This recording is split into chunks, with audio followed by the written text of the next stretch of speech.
Hello, and welcome to another stream from K-BAS. Today, I'll be taking a look at the Phantom Breaker Omnia's webpage that has recently been updated to show characters' names, attacks, a little bit of their bio, and some of their attacks. So let's go ahead and get started with Mikoto, which we have on screen.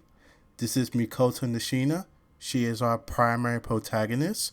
She has her quote called, "I never wanted this power, remember that?" I never got a chance to really engage with many of Mikoto's quirks because this game was an import. But now with this bio, I can get a bit more details about her. If you also actually gotten your hands on the Phantom Breaker fan book, no, I'm not sure if it's a fan book or there's some type of book out there that's about Phantom Breaker, and that even shows some details about the game and the characters and the lore. I never gotten my hands on it. But back to Mikoto, a 19-year-old college student and violin virtuoso who wields a large two-handed sword named Maestro. After losing both of her parents at a young age, she went to live with a distant uncle who saw her potential for music and taught her the violin while raising her.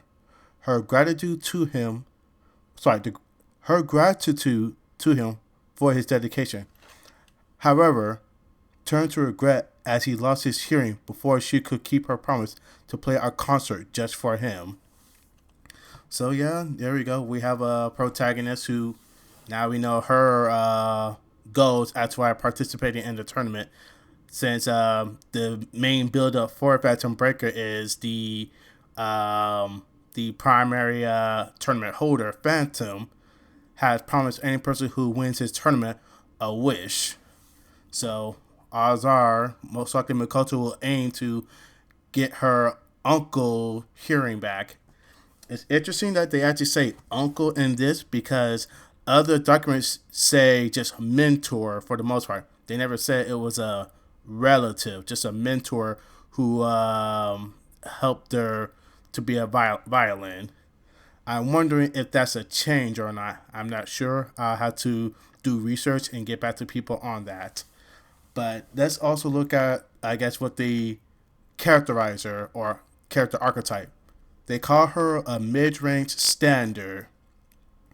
It's actually kind of interesting when we look at the archetype of these other characters because they'll use some particular words to describe something, but sometimes I feel it doesn't really translate properly. Like they say mid-range standard. I can only imagine that some people even know what does standard means. Now, I know other fighting games will usually say, "Oh, a well-rounded or all-around, sorry, all-rounder or well-rounded character," but they say mid-range standard. I'm guessing they want to try to distance themselves from the term all-arounder.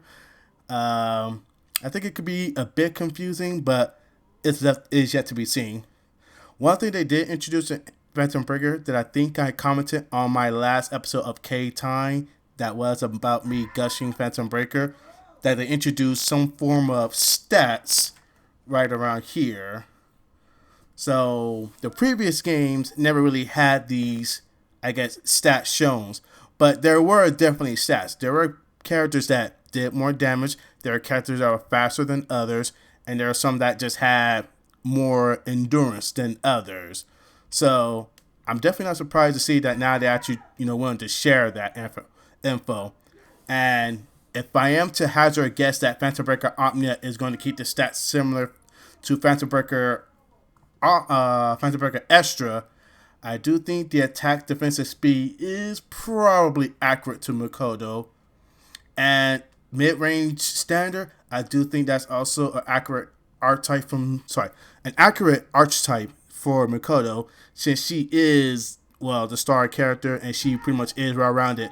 In the Phantom Breaker Mizumi Wiki, I did put her as more or less a well rounded character, with the most part that she does at least excel at range when it comes to majority of the cast.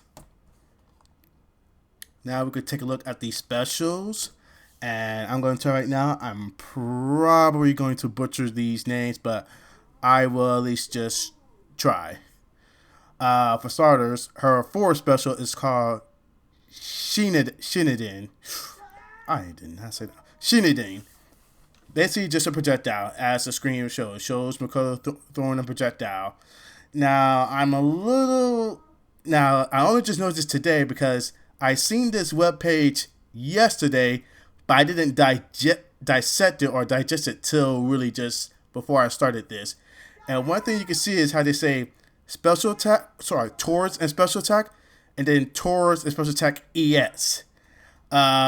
This is a bit hard to even really gauge because basically Phantom Breaker technically had three versions of the special attacks or these characters move. There's the standard version, then there's the light version of it, which requires a combination of forward special attack and then the light button on top of that. And then there's the ES attack, which was a direction special and then the hard button, which gave you the ES, or sometimes people want to say supers. So the fact that I only see one forward special and then the special attack ES does make me think now, have they gotten rid of the light version of attacks? I'm not inclined to believe that.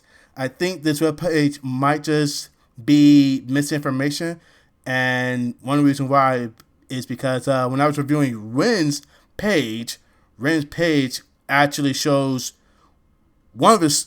Sorry, there's a misplaced special move with another one. They have his hard special as his quick special and vice versa.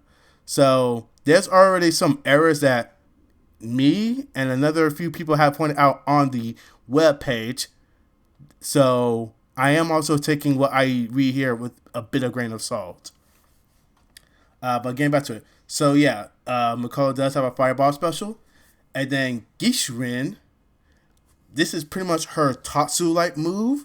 If you don't know what Tatsu is, Tatsu is short for Tatsubaki, which I believe that's how I'm pronounced properly. It is Ryu's tornado kick. I guess that's the what most people like to just call it, the tornado kick that Ryu does. For function wise, basically it's just a move that allows you to get past a projectile while still attacking your opponent. And that's pretty much what Gishirin does for Mikoto. She actually does have some projectile invulnerability during this attack, and she does get to attack her opponent in the process. And her last special, down special, is Gestritin. So it's called Gestritin. DP, as it looks like, it shows her rising up and attacking opponent. So that is Mikoto's DP. Yeah. So pretty standard DP. The only thing that's probably noticeable is it is similar to, let's say, let's go and say Bad Guys DP, where the character does do a dragon punch, but then also knocks your opponent right back down. So your opponent doesn't actually stay airborne unless she does the light version of the DP. But we'll get into that bit later. I actually do think I might just do a video demonstration of these moves, so people have more proper context. Now there's the supers. I am personally not sure I prefer that they use the term super because Phantom Breaker does have its own in-game term for basically level 2. Sorry, how some people like to say level 2, level 3, or better yet, their final super, final desperations. They have a name for it, and that's called Phantom Breaker. Like, that's what they're called. They're called Phantom Breakers. To see that this website just used the term super and not Phantom Breaker kind of has me feeling differently, because I just think they should have used the word Phantom Breakers, and then you can even call it the EX more supers, because those kind of fall more in line with how most people gauge fighting game terminology. But with that said, let's get back to Mikoto's, I guess, supers. So Skurig is pretty much a full screen laser projectile, which they barely show in this. Like, this seems a little bit more like the startup of it, unless they changed it, But it is just the image we have to work with so far. I like to assume this is the beam, but technically it was a lot larger. Maybe they shrinked it. I have my doubts that they shrinked it, but it's left to be seen. Now, this is her hard style super. She only gets this if she's using the hard style in Phantom Breaker. So, hard style super is called Grandiose. This is pretty much just a large bit swing in Phantom Breaker Extra, and it looks like this reflects that. As you can see, the purple highlights, and she just swings down. Now, admittedly, it doesn't seem all that impressive, but this is actually, in fact, the most damaging Phantom Breaker in Phantom Breaker Extra. I am going between Phantom Breaker and Supers. This is her most damaging super. However, to actually get the maximum effect of it, you usually have to do it as an OTG attack to get the full damage. But we won't go into character course today. I'll do that for the video. But yeah, that's Mikoto. For the most part, I do think everything accurate besides the fact that we don't see light attack versions of commands. But that might be either adjusted or maybe that is a change that they went with the game. We'll see. Next, we have M. I won't bother reading her quote because I'll let you guys do that on your own time. But she's considered a close range tricky type.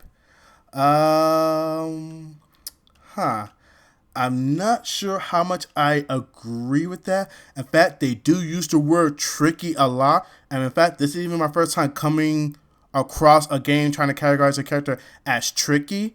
I know if Samurai Sin, they have characters that they consider tricky. And even in the recent Guilty Gear Strive, they call Axel tricky. Which don't really quite understand how anybody can even translate what tricky means. Like, how do you define that? How do you quantify that in any form? But so because I don't know what the word tricky means, it's subject to, I'm not sure if this is considered accurate or not. But is M a close range character? Essentially, yes, but I also say she technically does have potential mid range. In fact, I will go for say I do think she is actually very strong mid range because she has the ability to set down certain things. But I'll go through that in her specials since it's more of a highlight of her specials.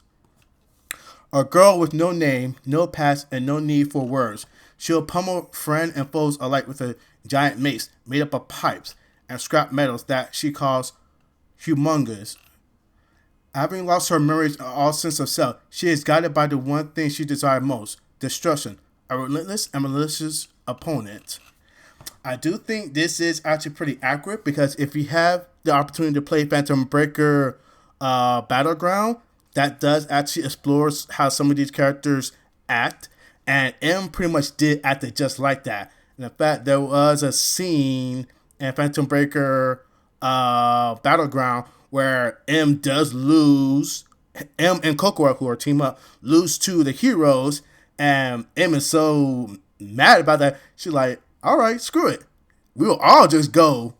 So she just pretty much take out all these bombs and she would say, we'll commit suicide just so you don't win. I don't care. I just don't want you guys to win. So yeah, she is pretty relentless. And Coco, even her partner was like, wait, I wasn't down for this. So yeah, relentless, friends of all like, yeah, M is that loner who don't care about anybody. So let's get down to our specials. So one of the things that M actually had that's very impressive compared to the majority of the cast is her Meteor Blast. This is her projectile command. Now, actually, unlike Mikoto and many other projectiles, it actually doesn't have that much range. However, because of its slow travel, M can throw it out there and then follow behind it to try to apply pressure. So that's why I think she does have range, because even though it doesn't have range, it still has some range. It at least cover almost half screen. So that's why I feel she can still be considered technically a mid-range character. But maybe that's where the tricky part comes in, because you have to apply a little more thought behind her tool sets. They're not just straightforward. In fact, here's another tool set that's not exactly straightforward. Rubble Crush. So M will leap up and smash on the ground, and then it'll have these projectiles come up, which are basically stationary projectiles. Like they're projectile, but they actually don't travel. They just come up and then slowly fall down and then dissipate. And during any time they're currently out, they're active, so they can hit the opponent. And M does have a boulder that appear near right in front of her, and one across the distance. And then her ES version is practically half the screen. Half the screen. So yeah. And the thing about this is I think one of them is air unblockable. And because they do stay out so high, you pretty much are forced to stay on the ground. And M does recover quicker before those attacks end, so she can apply pressure. So maybe they're a little bit right by saying she's close range tricky. I still think she technically does have a lot of mid-range capabilities, but that's neither here or there, I guess.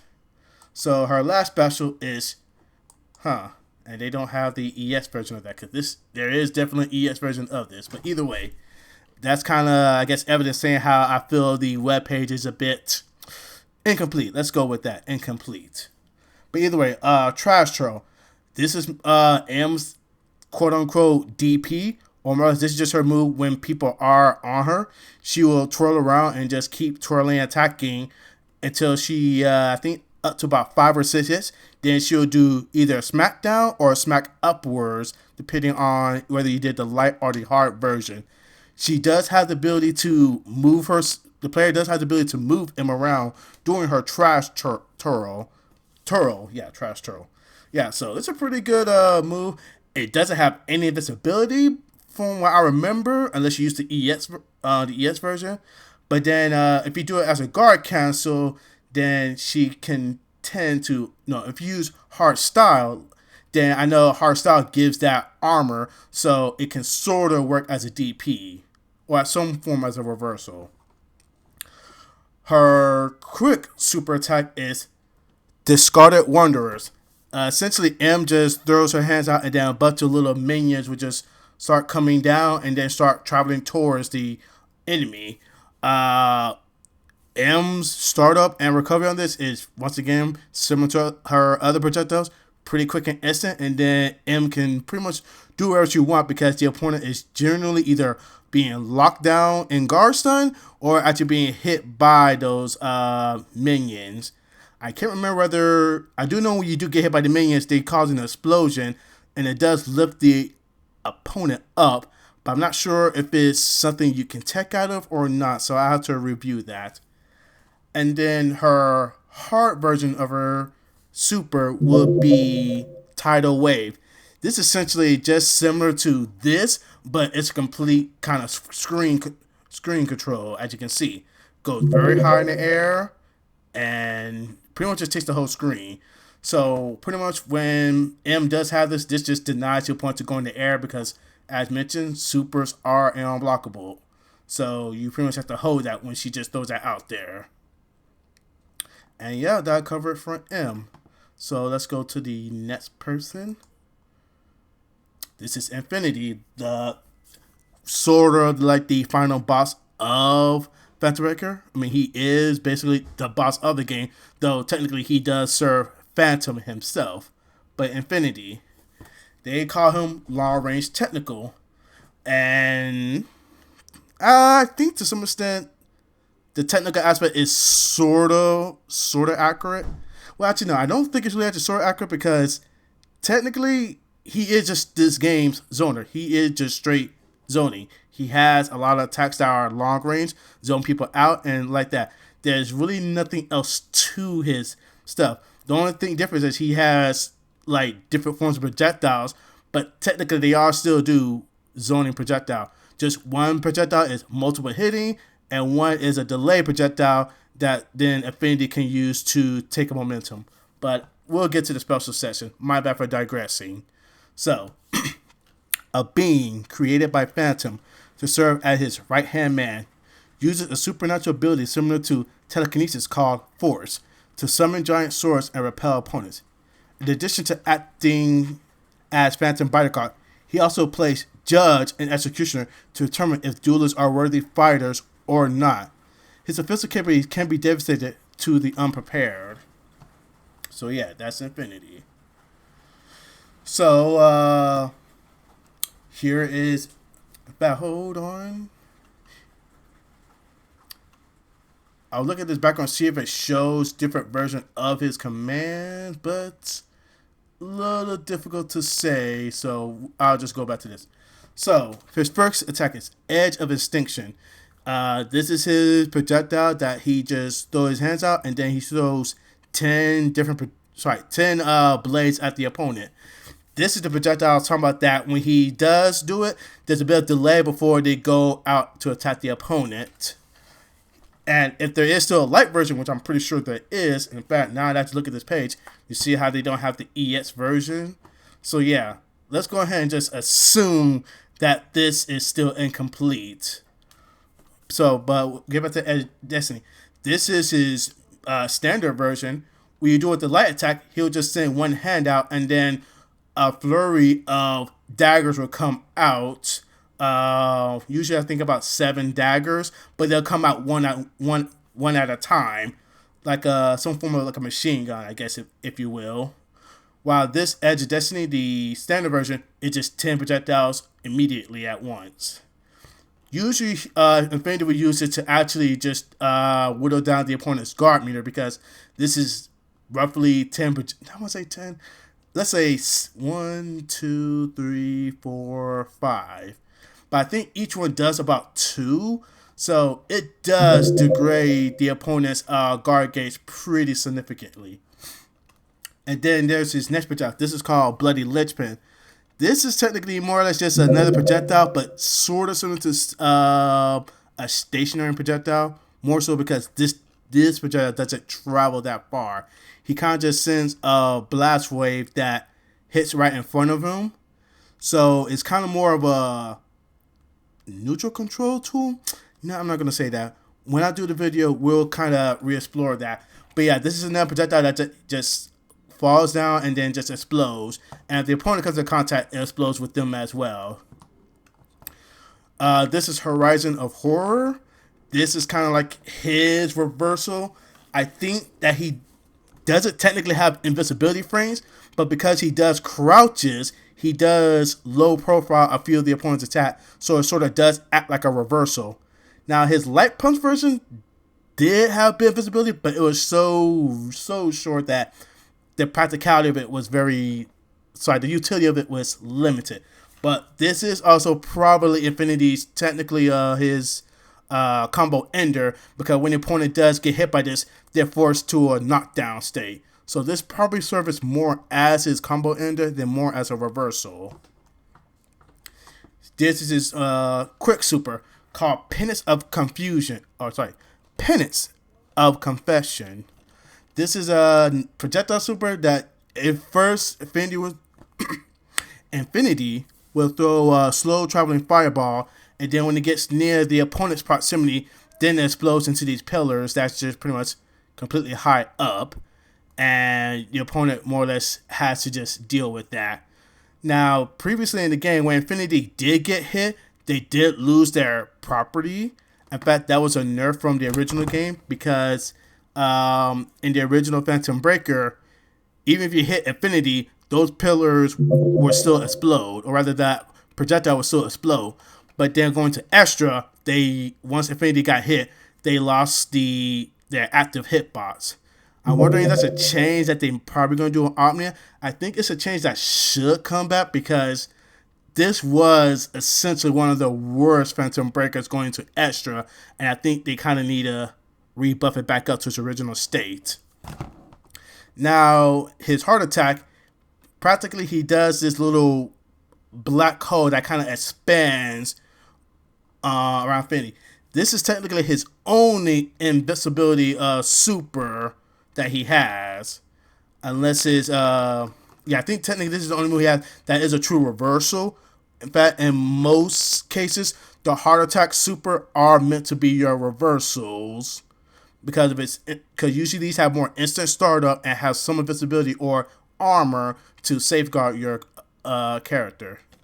But yeah, impenetrable rings, definitely one of the more preferred supers when using Infinity, in my opinion. But that may change. So yeah, that's Infinity. Now we have Cocoa. And this is where I was talking about how I find it ironic how they'll call her close range rushdown.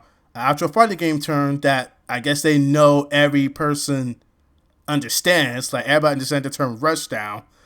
But I find out how there are so many games are afraid to use the term zoners or mix up. Now they want to use tricky or long range specialist or technical. I find it weird, but either way. So yes, Cocoa, a pampered 16-year-old cosplayer bored with the real world and enchanted by the virtual one, fights with a giant talon-tipped gauntlet on her right hand called the Claw of Cynia. Growing up the child of executive parents in a high-rise mansion and attending all the best schools made her life free of hardship and challenges. But the perfect doll-like existence she led bore her to tears.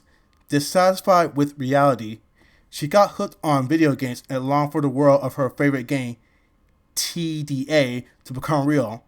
In order to realize this dream, she modified her body and fights in the duels. So yeah, that's Cocoa's thing. Yeah, and she pretty much act like a big nerd in Phantom Breaker Battlegrounds. Pretty much constantly making game references and saying how, this is all fun and games to her as far as she's concerned. But yeah, here's her first special. Stump. Wow. Well, Stumpfier Flugel. I'm wondering, are these some other? I wonder if it's another language or something. I might need to look it up. But yeah, Stumpfier Flugel. This is pretty much her. I'm going to say Berserker Barrage. This is her Russian attack. It pretty much is very reminiscent to Wolverine's Berserker Barrage. It pretty much is what it is. Berserker Barrage. She just rashes at the opponent and slashes a few times.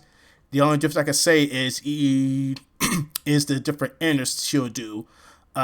Usually the medium version will do about five attacks, and then she'll end by launching the opponent upwards, but they can't usually tech afterwards, so it's not like a true launcher. It makes the opponent airborne, and then they can recover.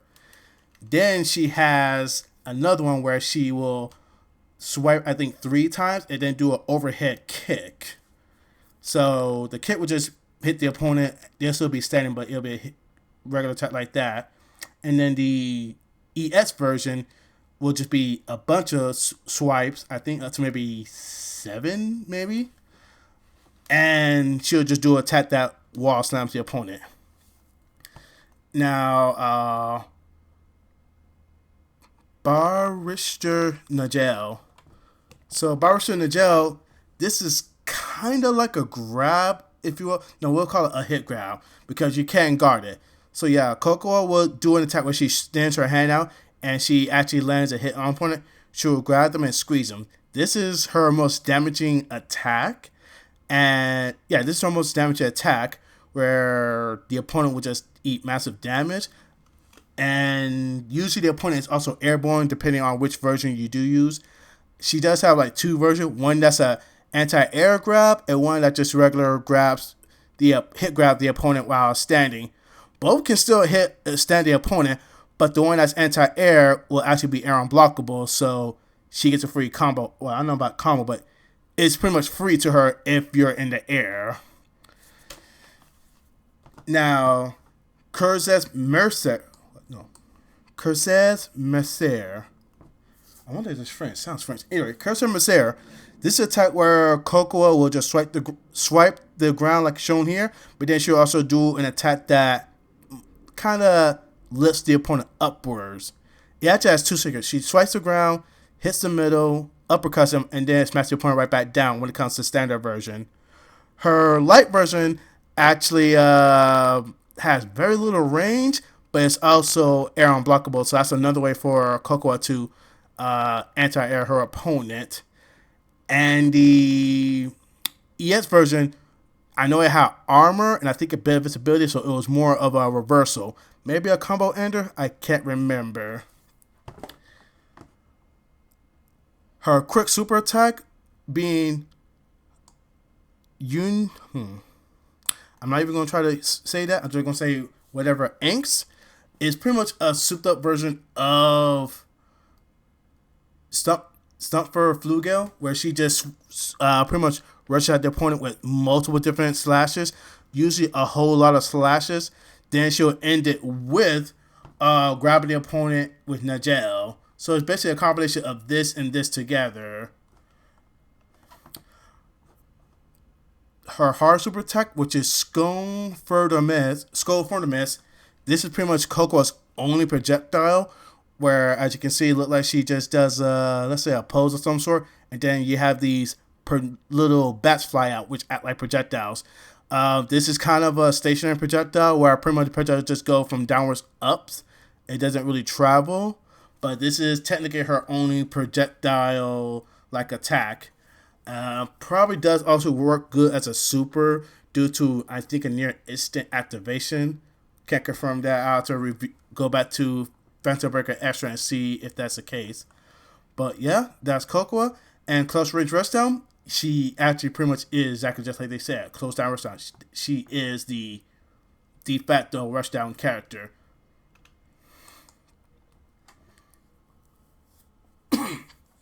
Now we're at one of the guest character, apparently the one that everybody loves, Kurisu. So, close range technical. More or less, I would say that is actually pretty accurate.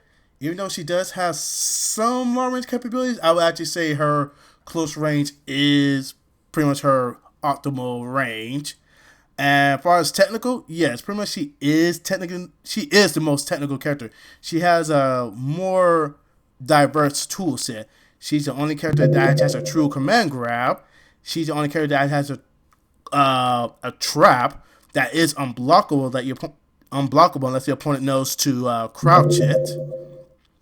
And she has a series of other techniques that kind of just makes her not really straightforward, but also very powerful. If I did have to use a fighting game term to classify her, I would say she would actually be this game's Vortex character, since she has the ability to score a knockdown easily. After a knockdown, she can set the trap, which the opponent has to crouch it, because you're not allowed to block this. You can't block this trap, because apparently this trap hits low. So you have to basically stay crouching, but it's still there until you actually activate it or hit Kurisu. So Kurisu is then allowed to do whatever she wants. And then after she gets a clean hit, she can easily basically put you right back to a knockdown into her trap again and vortex you till you die. An 18-year-old guest character from the sci-fi adventure visual novel series Steins Gate. A genius researcher, she utilizes strange gadgets when fighting in addition to her kick-based combat style. An inquisitive girl known as Assistant by her peers. She graduated She graduated at a young age from an American university and then joined the Akihabara-based Future Gadget Laboratory. While not duelist, her extensive and often explosive variety of gadgets packs quite a punch. So, yeah, oh, there you go. Week plus special. So, there you go. We now know there is a week special. Why? Yeah, whatever. Alright, so, her first attack, Future Gadget number 1. This is pretty much her long-range tool. It is very good long range. It's a beam. And in fact, another reason why she's also very strong is since her projectile is a beam, pretty much it's a constant active hitbox. The thing about Phantom Breaker is, even though there's projectiles, you can catch projectiles. So it's just easily to kind of nullify projectiles. Reason why you want to try to nullify projectiles, or rather try to clash projectiles, is you do give your opponent meter in the process for clashing the projectile. So even if you get rid of it, they're getting the meter advantage for you clashing with it. Now, however, beams are a different story. You can clash with beams, but beams still retain that active hitbox. So even if you clash with it, you can still actually get hit by it. So these projectiles are pretty much a constant threat regardless of what it, regardless of what you can do. Now, the only other character who does have a beam in this game will be Ende, but we'll get to Ende when we get to her. So yeah, that's why Kurisu actually had a very good. She pretty much did win projectile wars essentially because unless you had a projectile that did outlast her beam, because I think her beam does 2 hits.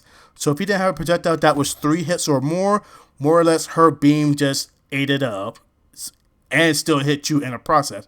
So she technically does have the advantage in projectile wars, though because how tall Kurisu is, you can actually dash under the projectile or even just crouch under it and then you could do your projectile afterwards. But regardless, Future Gadget was a very potent tool.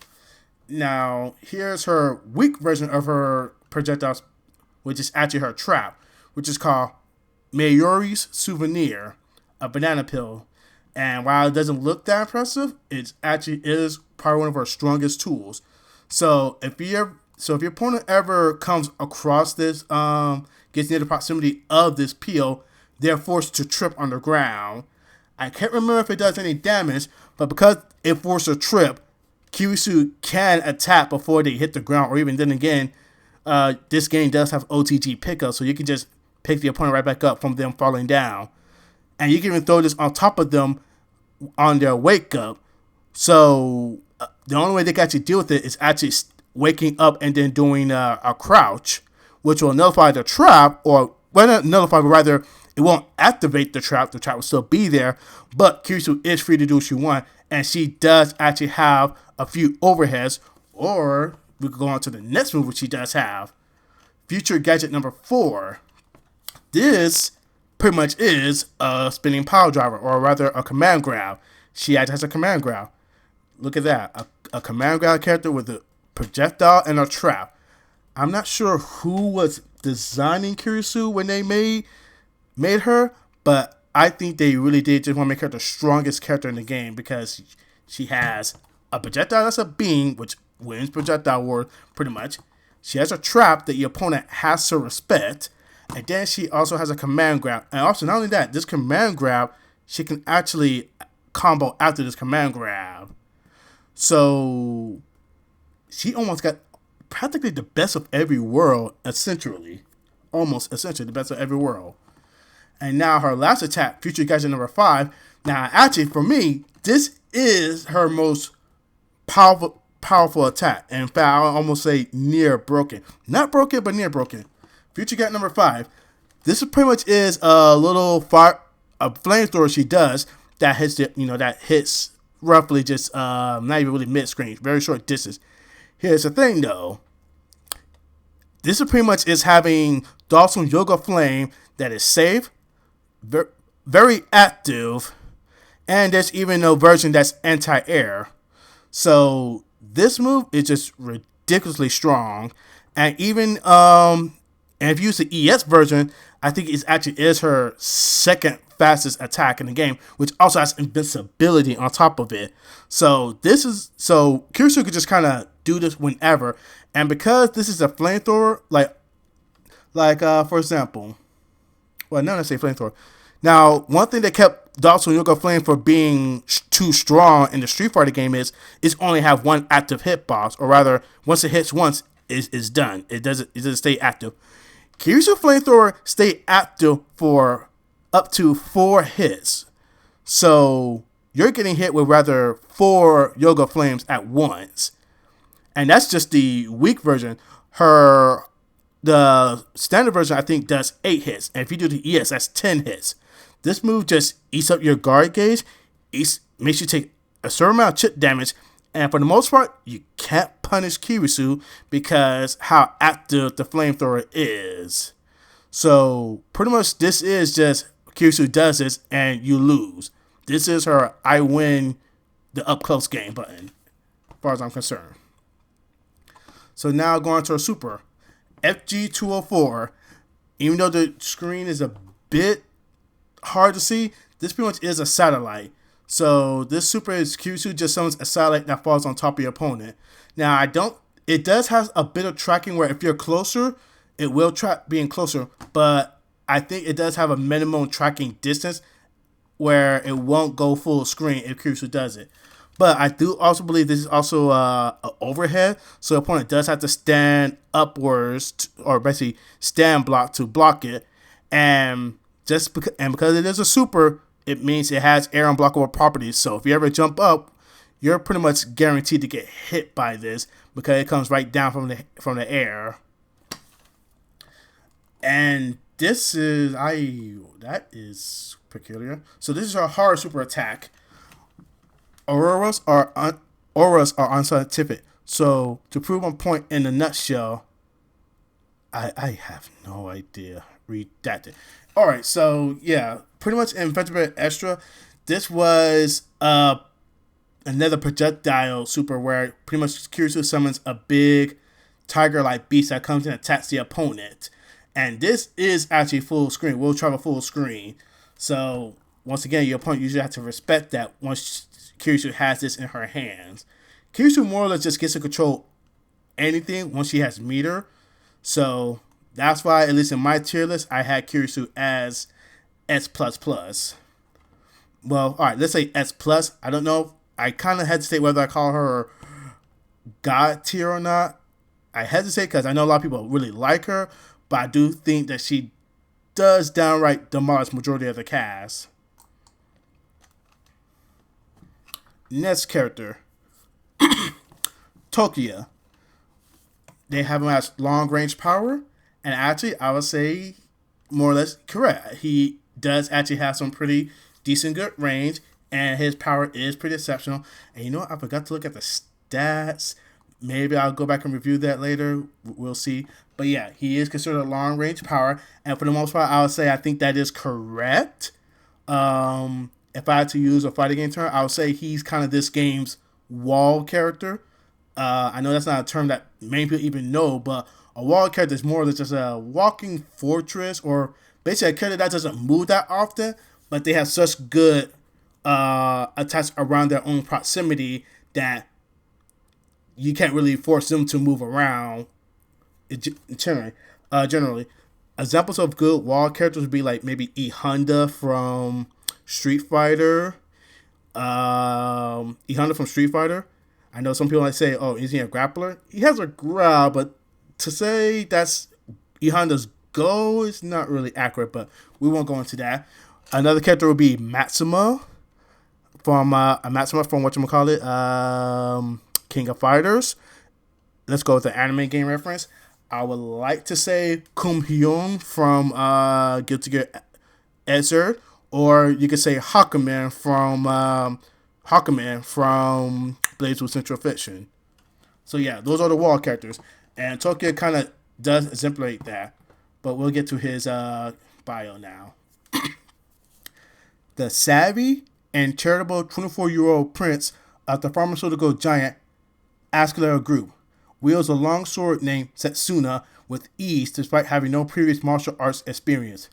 A privileged upbringing masks the tragedy he experienced losing his parents as a child, but this young CEO channeled his pain into running his family's company and helping others. A textbook good guy who decided to change history and save his parents, but at what cost? So yeah, that's Tokiya's Tokiya image. He's 24 years old. Did not realize he was 24. I honestly thought maybe he was in his early 30s, but so shows what I know. So Tokiya's special attack. So his first special attack is called Circulate Ignition.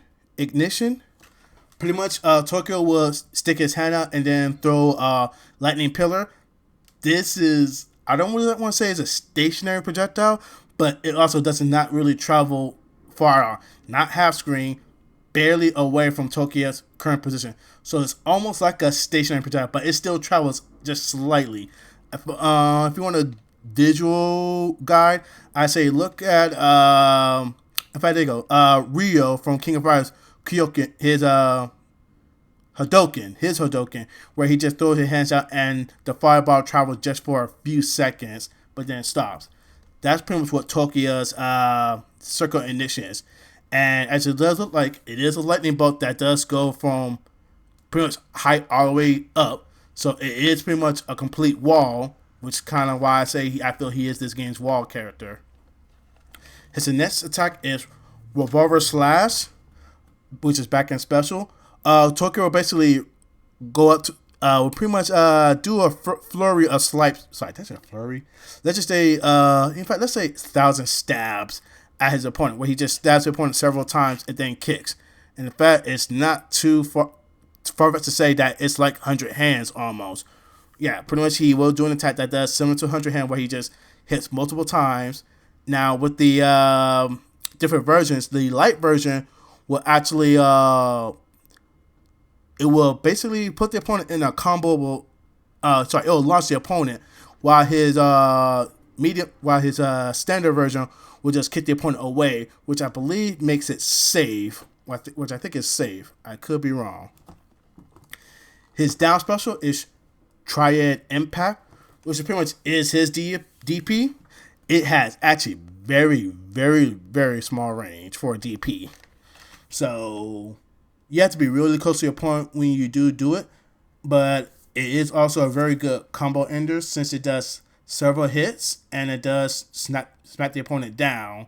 I think he may even be able to juggle off his light version, because Mikoto can definitely do that off her light version.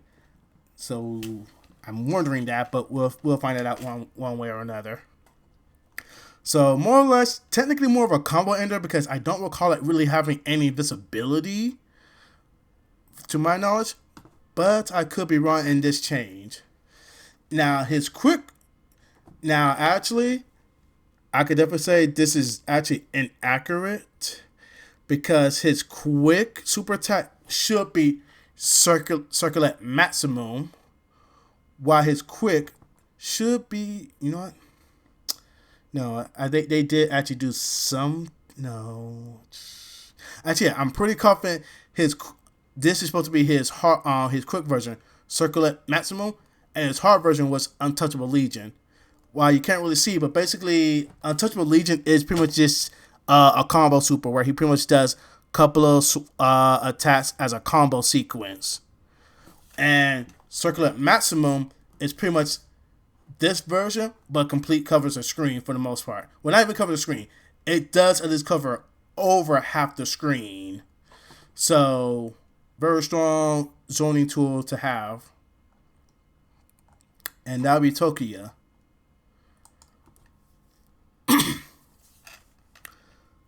Now, this is Ria Tojo.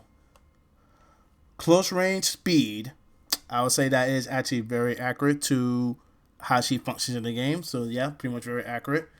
Almost, you want to say should be considered a rushdown, but I guess they choose whatever they want to choose. So, yeah. A 22-year-old former secretary on a quest for revenge. She dual wields a pair of Gurkha blades, collectively called Aldina. After her mother was murdered, she abandoned her former corporate life to pursue the killer and avenge her death. She longs for nothing else, not even her own life, but the road to vengeance often leads to unpleasant answers. So, Ria specials. Now, Ria actually has one of the most interesting projectiles, I'll say. The reason why I say this is interesting because in Phantom Breaker, there's technically no single hitting projectiles. Almost all projectile does either at least 2 hits or more. Most of them usually doing 3 hits. So Ria is actually special, where she has the only projectile that actually only attacks twice, but with a bit of a caveat. Well, not even a caveat, a difference. Double Fang is, as it looks like a sonic boom, but it's a projectile that goes towards your opponent and actually comes backwards. So it technically does have 2 hit buffs, but it won't hit all together. It will hit going towards your opponent and then hit coming backwards towards Ria. This actually isn't full screen. It does have a limited range before it travels back to Ria. Normally, if you're full screen, it won't work. And if you come up a little bit closer, then it will be able to reach the opponent. But yeah, this is Double Fang. She actually has a light version where she does it. Then the projectile will actually just follow around Ria, doing up to 8 hits. So it essentially just covers her like a, let's say, a rogue satellite while she's attacking. So very strong tool to have when she can pretty much close in on her opponent while not actually committing to an attack. Her next attack is Spinning Edge. This is pretty much is Ria's technically combo ender, I would say, where she pretty much leaps in the air, does basically a couple of swings with her blades, and then smacks the opponent right back down. It actually has a pretty high art, so she can actually use it as something as a whip punisher, but it's primarily used as a combo ender in my opinion because of the last hit causing a smack, a lockdown. Gatling Slash. This is technically another move that's similar to A Thousand Hands, where pretty much Rhea will close in on her opponent and then do multiple stab attacks. This pretty much is her pressure tool when the opponent is blocking. It can be even used as a combo ender, I believe. No, actually, I think all of them don't really end combos favorably. So this more or less is her pressure tool when the opponent is guarding. I do know the light version also is considered air unblockable, so it can be used even in pressure, so opponents can't try to guard cancel out into a super jump or so. So yeah, pretty good attack, more or less a pressure tool. Actually, I'll say all attacks are good. They have their places. So let me not say a good attack. Rather, this is her pressure attack. And another case of things probably being misaccurate because I remember killing Artifact being her hard while Fang Spiral being her quick. Maybe maybe they made a change for that. We'll see. But first, going to killing Artifact. This pretty much is a more souped up version of when I was saying how Rhea has something like Rose Satellite. Pretty much this is that where she has pretty much a bunch of those projectiles falling around her,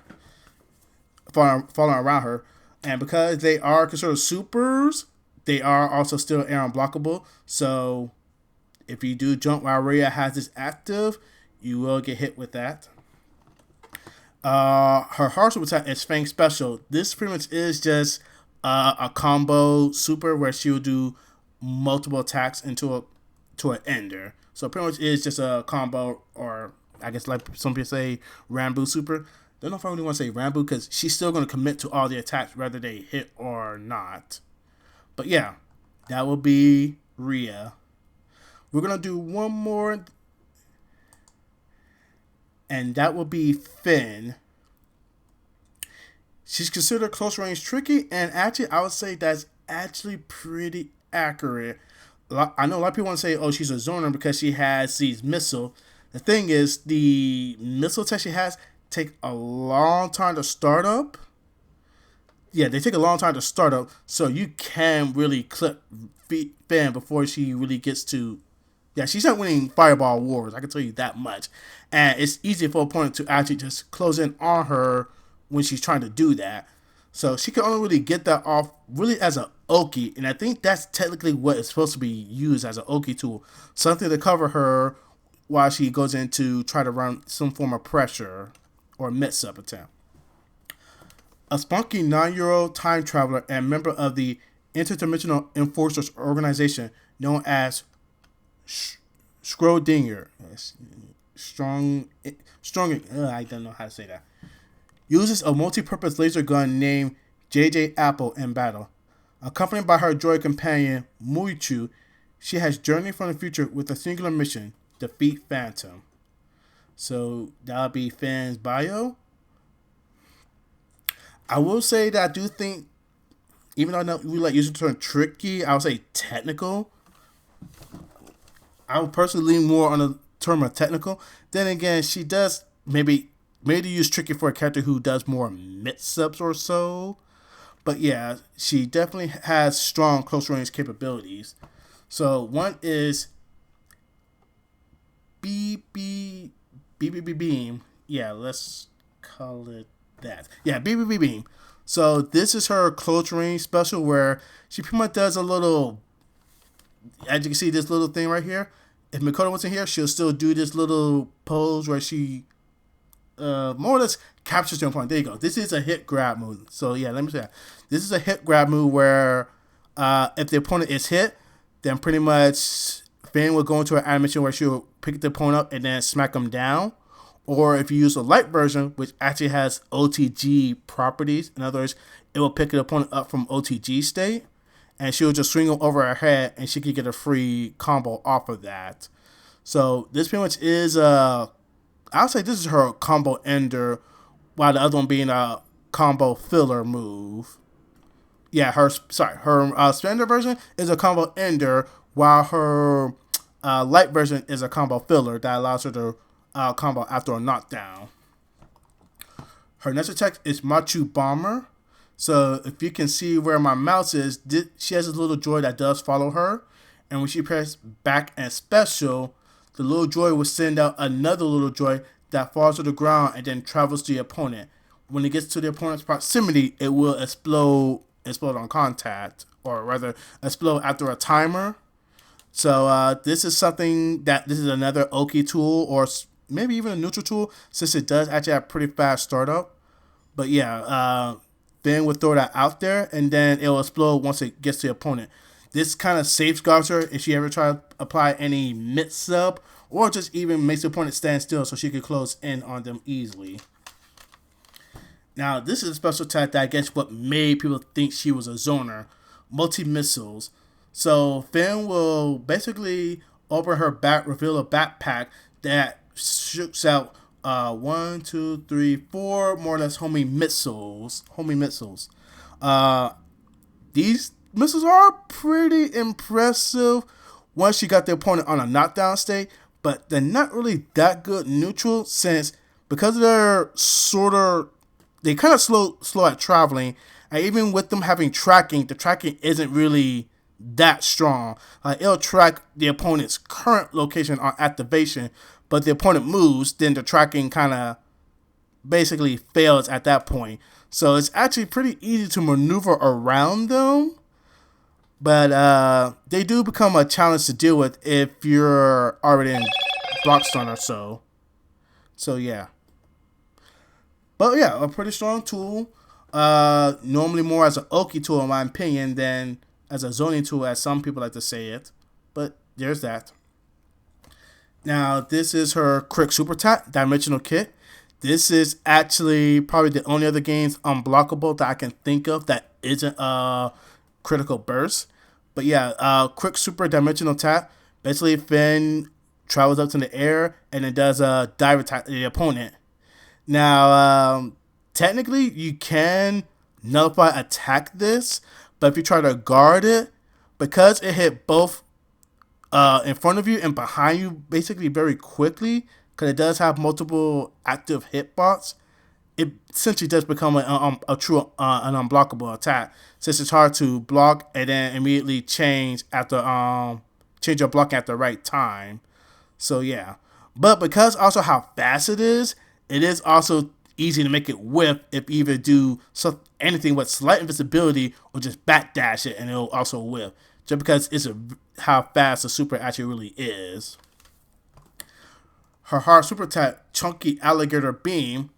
This is pretty much the only other super this actually is the only other attack that is a beam, but it's a super.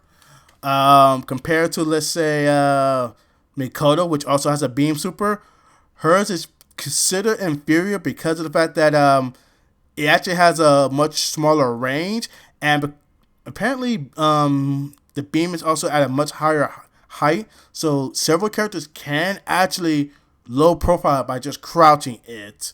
So she primarily wants to probably use it as a super, or maybe as a anti-zoning tool if someone else committed to a zoning. But yeah, it's still there. It's something to have. So yeah, there's that. So we're going to go ahead and wrap that up for this part. Thanks for tuning in, and I will catch you all later.